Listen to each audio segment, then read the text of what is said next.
wa ala anna salahal qalbi aula wa ahra min salahil ajsad li anna fasadal ajsad akhiruhul maut wa fasadal qulub akhiruhun narul jahim.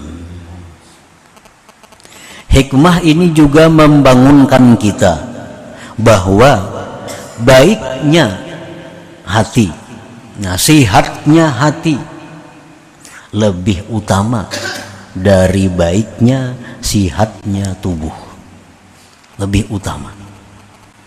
Karena rusaknya tubuh itu akhirnya mati.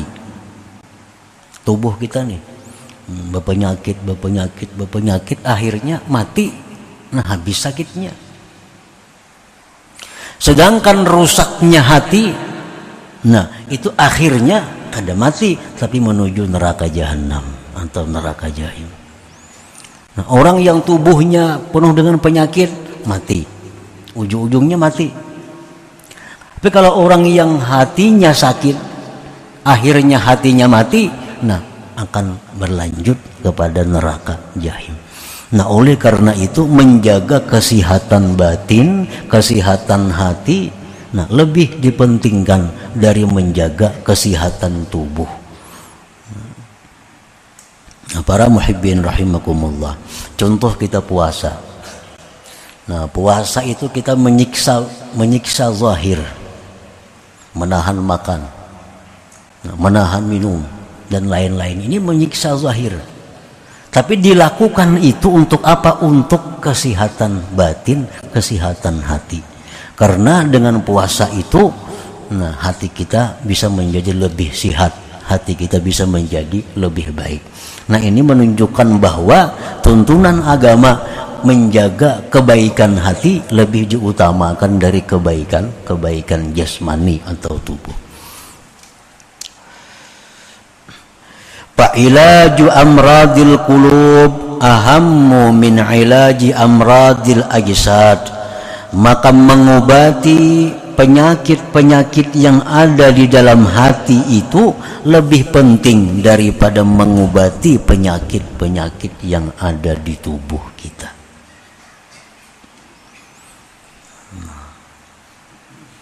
Mengobati penyakit-penyakit hati itu diutamakan, didahulukan daripada mengobati penyakit-penyakit yang ada di tubuh kita. Kenapa alasannya? Li'anna maradal qalbi yadurrul abda fi dinihi wa fi akhiratih.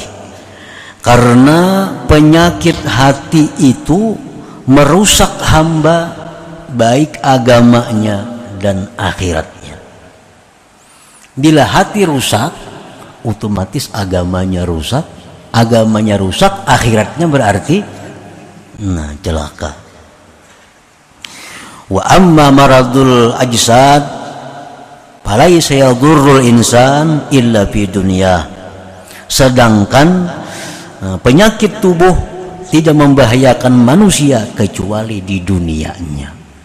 Penyakit tubuh itu kadang membahayakan kita kecuali hanya dunianya. Ditambah lagi keuntungannya, sakit tubuh ini bisa membawa pahala kalau kita bisa menyikapi dengan sabar dan ridha kepada ketentuan Allah. Orang yang berpenyakit tubuh nih, itu hanya yang terganggu urusan dunianya. Tapi kalau dia sabar ridha, jadi pahala. Nah, kalau orang berpenyakit hati, kada akan bisa menjadi pahala. Makin sabar makin kada baik. Orang berpenyakit hati, sabarnya kada diobatinya, makin banyak dosanya. Kalau orang penyakit tubuhnya sabar aja, sakit sabar, sakit, makin banyak sakitnya makin banyak pahalanya. Nah, kalau orang penyakit hati, makin banyak penyakitnya makin banyak dosanya. Nah, oleh karena tadi menjaga kesehatan batin, kesehatan rohani itu lebih utama daripada menjaga kesehatan jasmani ini. Nah, para muhibbin rahimakumullah, wa amradul qulub, bermula penyakit-penyakit hati. penyakit tubuh ini kan macam-macam, ada nang luar, ada penyakit dalam, getalan, penyakit zahir, panau, penyakit zahir, nah, penyakit batin, penyakit dalam, usus buntu, ginjal dan lain sebagainya. Nah itu penyakit zahir. Ini urusan kedokteran ini. Wa amradul qulub, penyakit hati itu macam apa? Contohnya karya, seperti ria. Nah ria ini penyakit hati.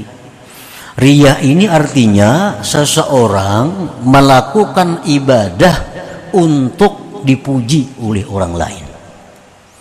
Nah, melakukan satu ibadah untuk dihargai oleh orang lain selain Allah. Nah ini ria. Jadi apabila kita ini beribadah selalu minta nilai orang lain, minta puji orang lain, minta hormati orang lain, berarti kita ria, berarti hati kita ada penyakit yang mesti segera diobati. Wal kibri, kesombongan. Bila mana hati kita ada merasa lebih mulia dari siapapun, berarti kita sombong. Bila mana hati kita ada merasa lebih mulia, lebih takwa daripada orang lain, berarti kita sombong. Dan itu penyakit hati. Wal bukhli, kikir. Kadang mau mengeluarkan harta di jalan Allah.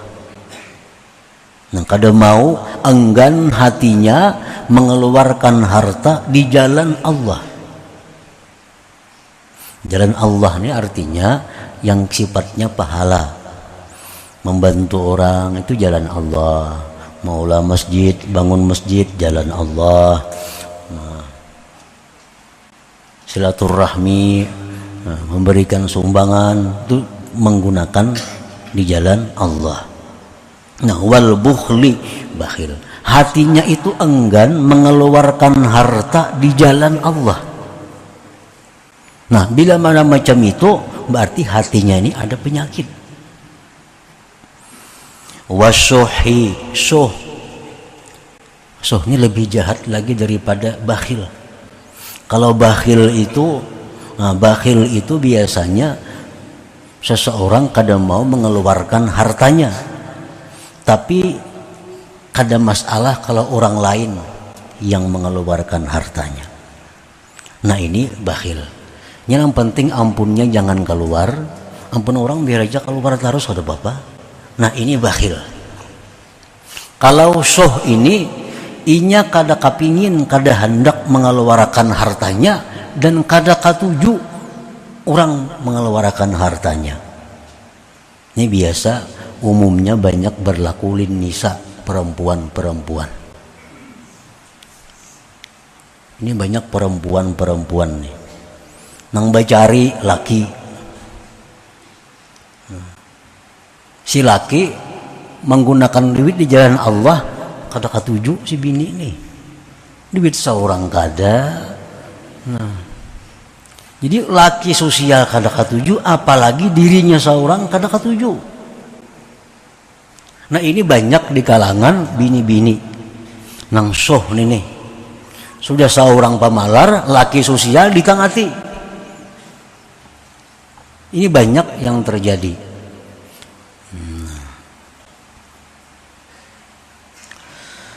Nah mestinya kalau laki itu sosial, didukung, dapat pahalanya. Kadang pun seorang juga duitnya.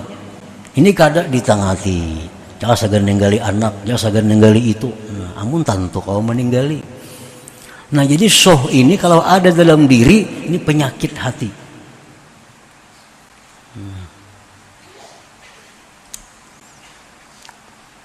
Wal hasad, dengki, wal hikid, nah, dendam, wa isarid dunia alal akhirah, mengutamakan dunia atas akhirat.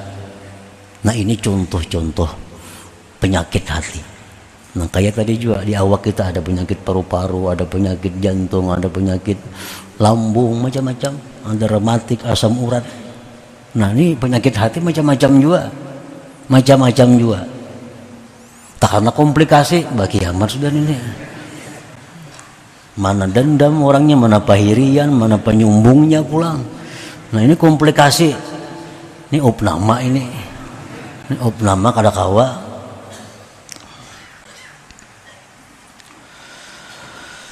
Wa tu'rafu amradul qulub, dikenal penyakit hati itu indikasinya. Nah hati kita ini berpenyakit atau kada. Kadang-kadang orang sombong itu kadang menyadari dirinya sombong. Tuh.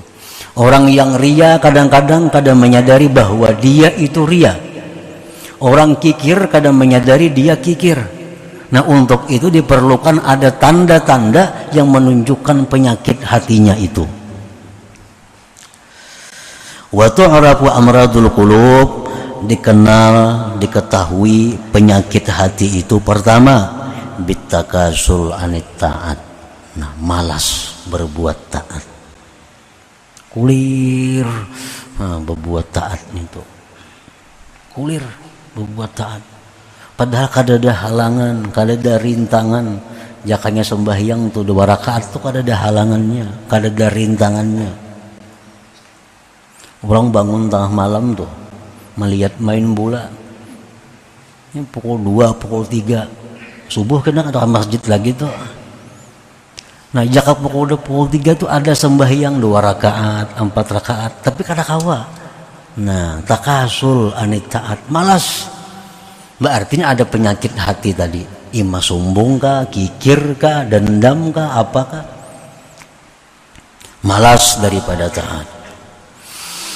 Nah, wa tulil baqa fid dunya. Tandanya orang penyakit hati lagi antara lain dia mengingini umur panjang sepanjang-panjangnya di dunia ini. Ini hendak panjang umur, takutan lawan kematian itu. Nah ini tandanya orang ada penyakit hati. Jadi apabila melaksanakan sunnah-sunnah Nabi itu kita malas, sembahyang berjamaah malas, membaca wirid malas, sembahyang duha malas, apalagi tahajud malas, witir malas, itu sudah jelas menunjukkan bahwa ada penyakit dalam hati. Bila malas kita pita gawe aja, berarti penyakitnya kada terlalu berat nih. Ini malas tahajud, cuma tahajud saja cuma berat kayak itu nah.